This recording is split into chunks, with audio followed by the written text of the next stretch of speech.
After 7 years, Mount & Blade 2 is finally here, and even though it's a familiar experience so far, the PC Gamer team loves this style of sandbox RPG. Quite a few of us have spent the week playing Mount & Blade 2 Bannerlord. Our own Chris Livingston spent a few hours as a bloodthirsty baby, James and Fraser are off stealing from innocent merchants, and me, I am spending hour after hour running the same silly 1,000-soldier battle at a truly cinematic 24 frames per second. It's all in the service of telling you how to get the best performance out of Mount & Blade 2.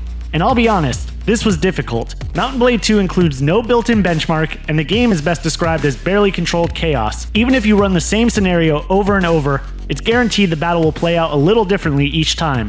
Furthermore, when they say Mount & Blade 2 is in early access, they really mean it. The PC Gamer benchmarking rig has hard crashed 3 times this week. That's in addition to the less frightening bugs, random flickering, weird save errors, so on and so forth. It needs a patch, or more like 100 patches, and all my hard work might be useless in a month after a major update shakes the settings around. So it goes. That said, if you're looking to eke a few more cavalry per second out of Mount & Blade 2, start with turning shadows off, or at least turning most of the shadows off. There are 2 settings that make a massive difference to Mount & Blade 2's frame rate, and shadow type is the only one that doesn't affect the game itself. You've got 3 options here: off, static only, and static and dynamic. Static shadows cover inanimate objects, tree trunks, stables, barrels, rocks, the cold bodies of your conquered enemies. You get the idea, I'm sure. I don't need to list off all of the stationary objects in Mount & Blade 2 for you. Dynamic shadows, as you might guess, cover everything else. In big battle scenes, that means up to 1,000 dynamically rendered shadows for each individual soldier and their horses. It also seemingly covers any shadows cast by the sun and moon, as Mount & Blade 2 has a day-night cycle. All those immovable objects I mentioned before, surprise, they also get dynamic shadows, those double dippers.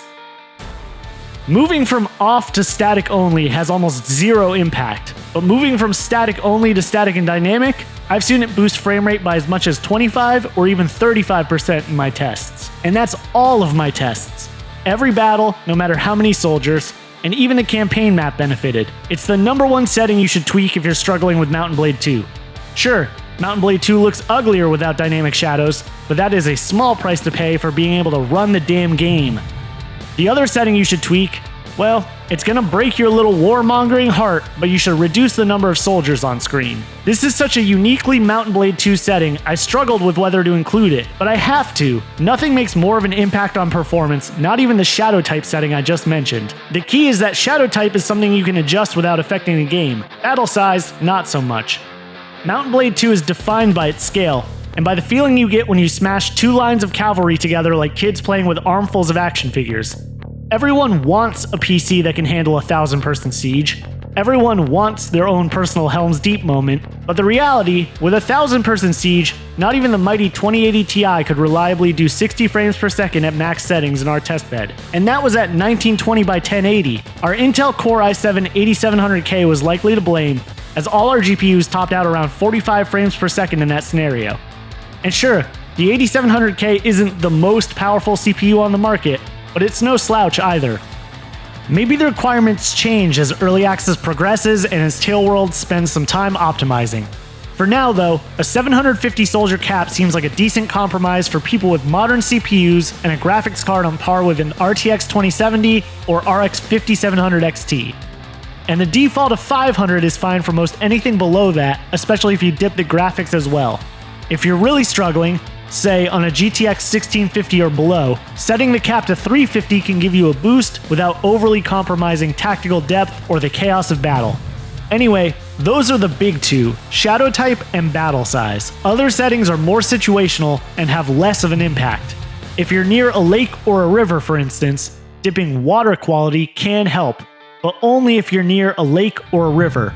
Likewise, turning down particle quality can help when you're around large bonfires. Say if you set your enemy's castle on fire. It governs the flames as well as the sparks flying off the top, but we're still talking only a 4 to 5% increase at most.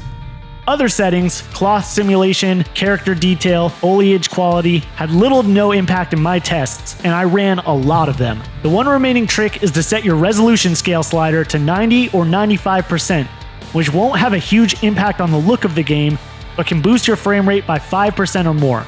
That's a very console-esque trick to use on PC, upscaling from a lower resolution, but it works and that's why consoles use it. A few more notes before we wrap up. We are mostly set up for GPU testing here, but as I said earlier, Mount & Blade 2 is heavily CPU dependent as well. We are running the aforementioned Intel Core i7-8700K in our testbed, a stock standard recommendation for modern gaming PCs. If you're running a quad-core, or heaven forbid, a dual-core CPU though, you might notice your numbers are worse than ours, and the reverse applies as well. If you're running a monster 32-core CPU, you might handle those 1,000-soldier battles with ease. At the moment, AMD GPUs also run slightly better than their NVIDIA equivalents.